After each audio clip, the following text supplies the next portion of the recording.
Howdy, y'all. Hey, this is going to be a highly bulleted, like a detailed bulleted script response to BlitheringGenius's request about my social delusion. Alright, and I do have some tangents actually planned, but this is basically two handheld, or two full pages. And so, give me a break. Here we go. Alright, my delusion. Well, my delusion, basically from birth, I was raised with a belief in the Republic. I mean, I understand republics. I understand them. I get it. Not just the American Republic, but republics in general. I thought I understood the general census basis, the demographic or democratic, the demo basis of republics. Like a republic just means like this thing of ours, La Cosa Nostra. It's of, by, and for the people. Really, it's literally of many one. It's kind of a weird idea. Kind of what he's talking about. Groups, in group, out group. What we've been talking about recently. And I'll go into that. And so that's like my first delusion. It's going to be important. I also knew from childhood what my family wanted from me. And since the necessary partner for that goal that they wanted from me seemed to all respond to me very positively, very well. It's not a conceit. It's just true. They still do to some extent, oddly. And treat me well. I just assumed that accomplishing my family's goal for me would be easy. So I bided my time and focused on myself. I made the mistake of believing things I should not have. Certain goals proved to be unattainable for certain reasons. So I set other goals, sort of variations on the first goal.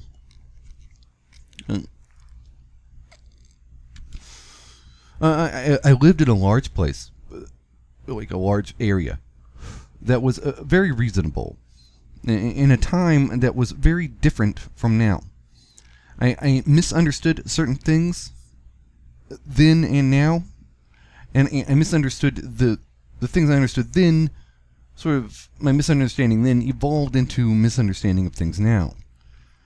I attempted to do what I was told to do under conditions that I misunderstood.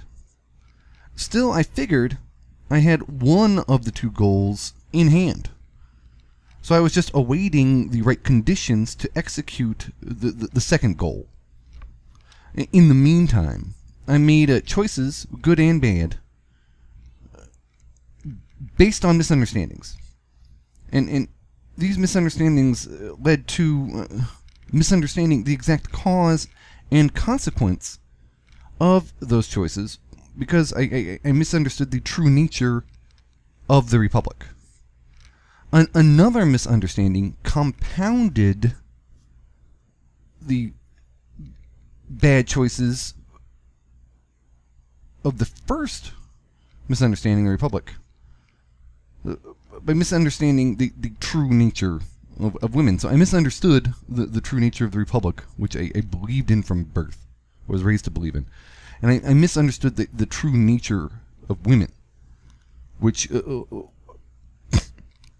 led me to kind of screw up the second goal. Right? But I was still had hope.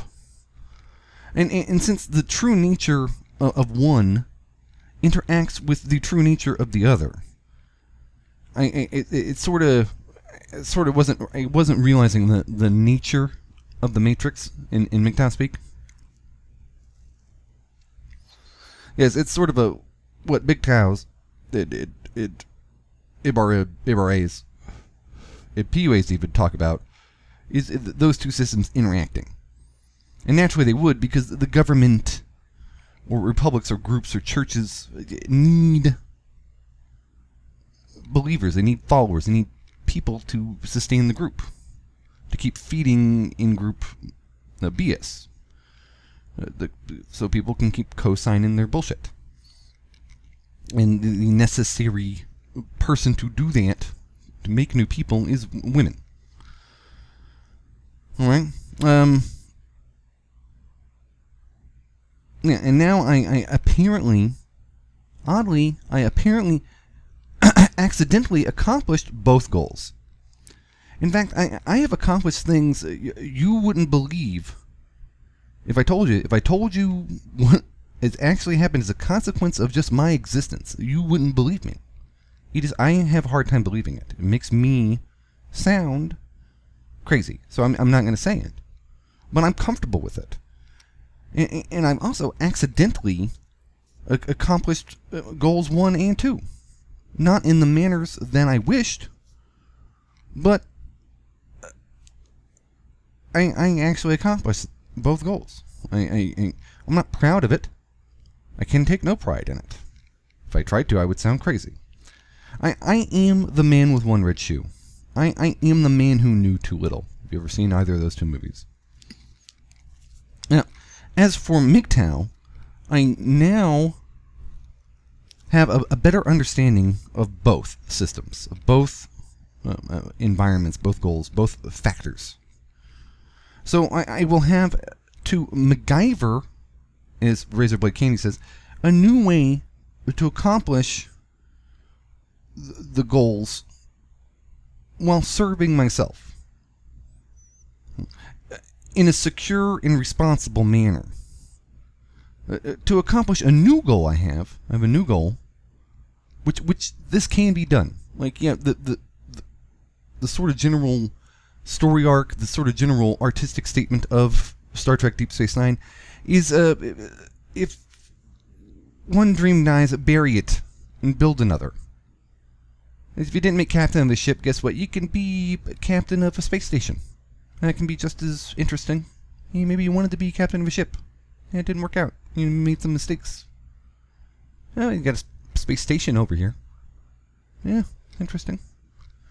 And that may actually end up being more fulfilling. And you may actually get a sort of the trials of Job result. Yes, Captain Sisko actually wound up getting what he had back and more. Now, phase 2, the environment. Sorry, this is going to take a little long, so I'm going to try to speed up my pace. A better understanding of the system, both Republic and the mating system, will allow me a better way to navigate the system/environment to accomplish my goal safely. Once one understands the ocean and respects the ocean and its danger, its lethal consequence, you are able to sail the ocean more effectively and safely.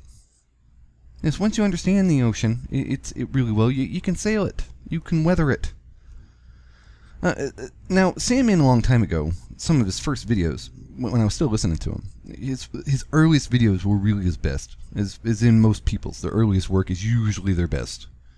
Their older, latter work or their newest work is usually more refined and palatable, but artistically speaking, intellectually speaking, their first work is usually their best. Sandman took something like 8-9 months to figure out how to use his skills and talents in the new system. And I will too. He even said it was difficult. He was lost. He didn't understand. He was sort of he did the PUA thing. He tried to go to dating sites, and that didn't work out. He had to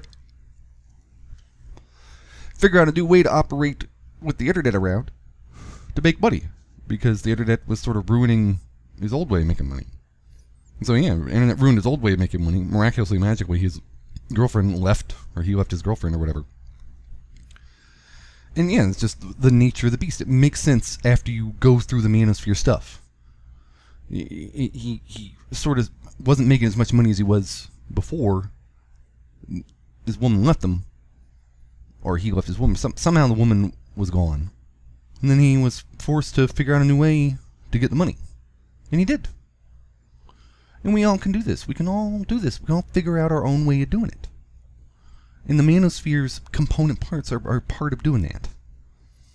Now, PUAs, it gave me the tools I needed to sate and sail safely and effectively in one system. The MRM gave me the knowledge I will need to navigate a course in another system. And the two systems interact.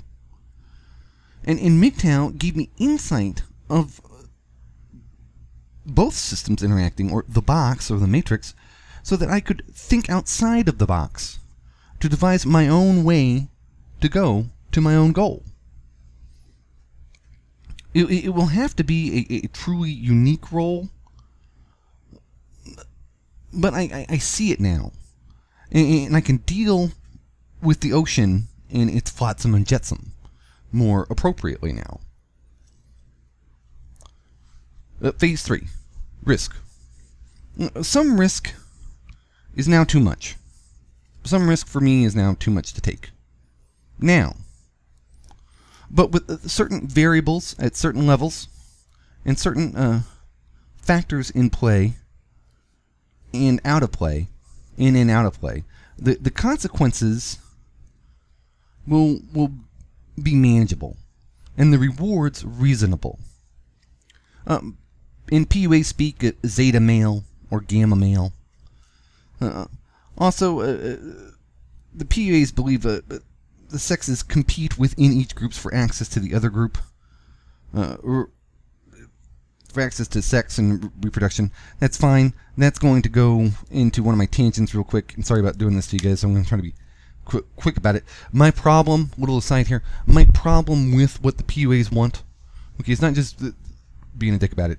The system is fundamentally flawed because of the interaction of the Republic with women, because of the interaction of the state with the women, and they're able to vote. Okay, now 80 to 90% of men are not even attractive to women. That's a very bad position to start out in. Okay, now I oddly have never had this problem really, except when I was fat. Okay, even then apparently, when terrible. I can think back to some moments of my life that shouldn't have happened. If being fat was really as terrible an obstacle as many say. Right, but that's a very bad position for a lot of people to start in. Plus, men are very sensitive to social shame. I believe, I forget, some poet said it. I'm trying to remember his name. The same guy who said, I may be lying in the gutter, but at least I'm looking up at the stars.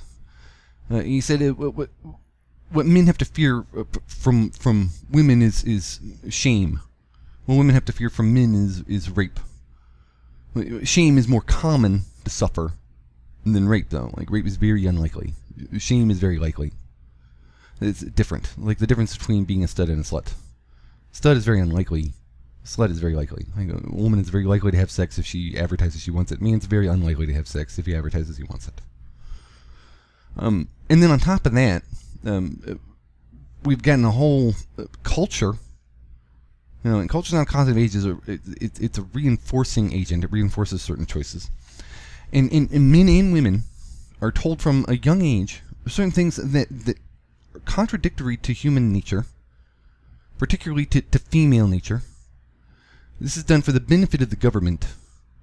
But since both the government and the women, both those two systems benefit from using men, from men's utility usefulness, and men sort of, like the government sort of manipulated this competition that naturally men engage with for sexual access to sort of deprive the vast majority of men of even their own personal enjoyment of life, their own independence.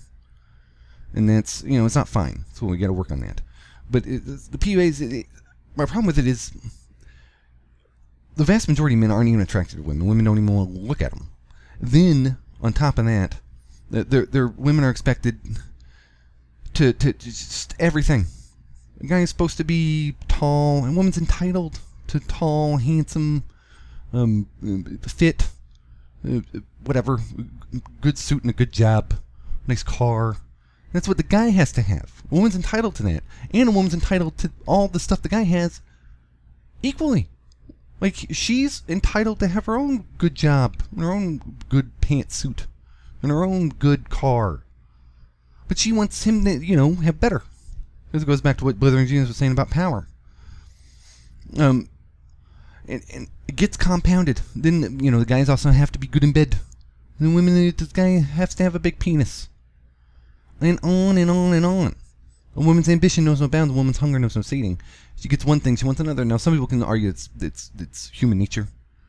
I've thought for a long time that really what a true, like, a modern day successful alpha male, like a Barack Obama or Bill Clinton, is really a man who functions in the social system as a woman would. Like, there's my redheaded friend from a year or two ago. The woman born with a male brain, and she's sort of sexually liberated, and she sort of knows what she's doing. I think alpha males, modern day alpha males, are sort of like men born with female brains. They have good speaking skills. They're good manipulators. They're good at reading social situations. And so they're able to navigate the society. And then they're able to get into positions of power, structure the society in ways that benefit them, and then that's how they reinforce and maintain their superiority. I mean, this is not a class warfare thing. It's going to go back to, kind of bleed into what I'm saying.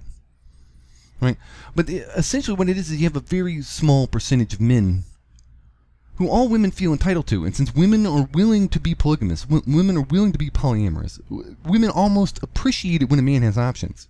And when women will tolerate a man exercising his options. If a man's got a lot of money, he's really good looking, he's tall, he's like Bill Clinton. Look at Bill Clinton. His wife tolerated it over and over and over again. Okay? And if a woman, and because of sexual liberation, if a woman has access or has ever experienced several good sexual partners or a few, right, he's got options, he's going to go somewhere else. Now she's sort of ruined.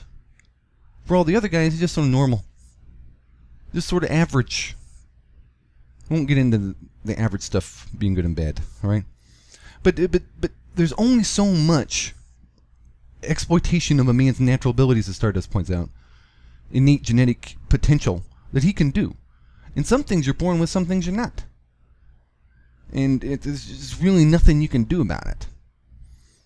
The problem is that women's expectations are so high that even living up to them is almost impossible. It's increasingly impossible. And those men who are able to live up to them are able to subvert the system. And you got one guy having a bunch of kids by a bunch of different women and forcing other dudes through the welfare system to pay for it. And where the PUAs kind of screw up is that they're still competing in that system, that because they're PUAs, because people came to the PUA to begin with, if you're not born with game, guess what? If you didn't naturally figure game out, guess what? You're probably just feeding a beast that will eventually screw you. That will eventually your woman, if you get a hamster, eventually your hamster will see it. And eventually over time, they'll add up. And yeah, you get sick of people anyway. I mean, if you live with someone for 15 years, a dozen more years, you're sick of them. Chris Rock has a joke, go out and get kidnapped. I'm sick. Yeah, I was there. I remember that story. Yeah. What do we have to talk about? Yeah, so it's just even human nature. And so if you accidentally get married or accidentally have a kid, you're sort of forced into this idea, this situation. I guess you can't accidentally get married, but you're sort of forced into this situation. And that is dangerous. Yeah, even if you're an excellent PUA, what happens is the girl gets upset at you for sleeping with her, you got her all hooked on your dick, on your swag or whatever, and then you're all getting out, and then what happens if she, wants to drop the hammer on your ass one day? What if she finds another PUA or another guy, swinging or with money, and she drops the hammer on you? Yeah, that's sort of where the MRM and the MGTOW come in. That's sort of like my problem with what the PUAs are saying, along with their just being a dick about it. Like, they want to play into a game, into a system that will increasingly require more and more of them. That more and more of them won't be able to obtain. You can't make yourself taller. Some people can't make themselves prettier. I mean, if you had enough money, I guess you could get plastic surgery. Some people can't make themselves innately more confident and cool. Some people can't, whatever this, if it's not one thing, it's another. But it's not to say that PUAs are useless or wrong entirely. I never said that. Now, in MRM speak, the Republic is rigged against men. In MGTOW speak, the reproducer is rigged against men. So Republic and women are sort of rigged against men. Right? Being of service to both in MGTOW ideology is undesirable. Right? Being a tool, being a utility, being used.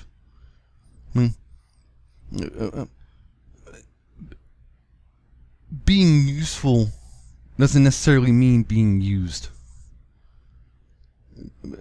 You can be of utility without being a tool. Like the guy who landed the satellite on the comet and had to apologize for his shirt. Now, the manosphere goal should be to figure out ways to make both the Republic and the reproducer, both systems, the government and women, the Republic and the reproducer, to serve men, to serve me. That's you speaking. I'm using the universal me. Men should say, how can I get women in the Republic to serve my interests, my goal, help me accomplish my desire? Well, how can they help? Not, or how can you navigate through them? How can you go your own way? How can you accomplish what you want on your own while navigating government and women? Right? And then hopefully, how can you get them to benefit you? Yeah, PUA techniques may help you interact with women so the women don't screw you over because women are going to be in the workplace. MRM knowledge may help you, understand the government and the law so you can navigate outside of work. You can navigate sort of taking a girl home or navigate, don't let her move in, don't have a kid with her, kind of stuff. And remember, you can't spell men without me, and you can't spell either without an M. This should be our goal. It's mine. Our goal in the manosphere should be to help each other, to help men figure out what they want out of the environment, the environment called the planet life, while navigating their various systems, their various republics or governments, in the other half of the human species. It should be our sort of goal, to help every guy a true fulfillment, self-actualization. Now, phase 4, benefit. Service is not servitude. Usefulness is not being used. Government and women may misunderstand this. Feminists, we are not trying to figure out how to subjugate you, how to use you, in the same manner that you are trying to use government and men to service yourself.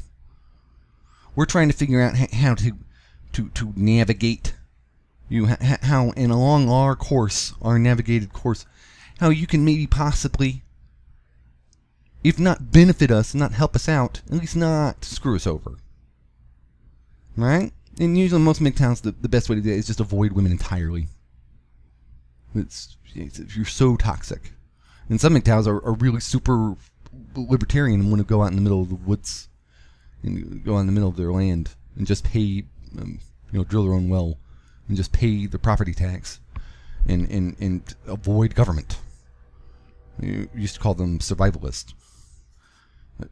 but remember, guys, being of service to yourself is not, or helping out the government or helping out women so that they can reciprocity can reciprocate that benefit and service you. Yeah, serving others so that others will serve you is not using them, it's not manipulating them, and it's not servitude. Being useful is not being used. The idea of mutual benefit. The government and women can benefit me while believing or accepting benefit from me. Society. It's the whole idea of society. It's sort of like in-group, out-group preference, Karen Strawn, BlitheringGenius, religious people, etc. Men can work both systems in a manner that benefits men, but each man must figure out his own way of going about this without harming his primary allies, which are other men. It should be this sort of manosphere ethos. Right? We have to figure out, understand both systems, and figure out what we want out of the system called life, and then figure out ways of going about accomplishing our goals in those systems without harming other men. Now, PUAs here will say, well, you kind of have to, want to shove another man down to lift you up. Yeah, but like Cicero said, shoving another man down doesn't necessarily lift you up. Women like it when you shit on other dudes. Women like it when you beat up other dudes. Women like it when you steal from other dudes, when you screw them over. Women like that, but that would be serving women. Remember, PUAs should be about serving their own visceral stuff. So yeah, work your game without being a douchebag. Even though, because women like douchebags. Don't be a douchebag, because you're serving women when you do that. That's what Barbarossa and Stardust talk about when they say they don't like PUAs. And PUAs, you can modify your game without hurting other men. Hmm? Yeah, you don't get one up on humanity by getting one up on other men. You don't do it. Shoving someone else down doesn't necessarily lift you up. And the MRM has got this. I can't think of a good example where the MRM advocates sort of exploiting other men. I can't see it. Someone else was talking about it. I think Razor Blade Candy. The PUAs where you start MRMs after that, and MGTOW's the graduate level. But yeah, our goal, our primary goal, should be helping men figure out both systems in a manner that benefits themselves and men without harming other men, their primary allies. Now, M's rules in general, these are sort of been working on these for a while. These are my rules, and these aren't hard, and I'm going to try to cut this down because I'm being a dick. Alright, M's rules. Rule 1, know your enemy. Rule 2, to know your enemy, know thyself. Rule 3, know your terrain, your system. Rule 4, know thyself, be thyself. And Rule 5, when in doubt, let them screw themselves.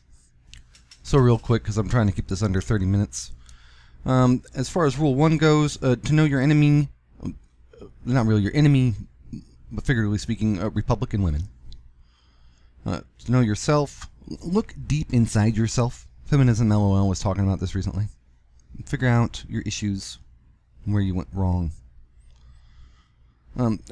Know your terrain, your system. Know how you can use your knowledge, skills, abilities to interact with your surrounding systems to benefit yourself. Be thyself. Engage. Walk your environment. Engage with your environment. Go your own way. And 5, let them screw themselves. Let women in government screw themselves. If they wish, tragedy, if they wish. Yeah, let them screw themselves if they wish. Tragedy is opportunity. Chaos is a ladder. Tragedy is an opportunity is a saying they have in China. And chaos is a ladder is a saying they have in Game of Thrones. Remember, like Raging Golden Eagle says, enjoy the ride. Because no one gets out of this life alive. Sorry, Blithering Genius. Thank you for your videos. I'll see you outside of the box. So you and the rest of y'all have a nice day. And always remember to go your own way. Yours truly, M.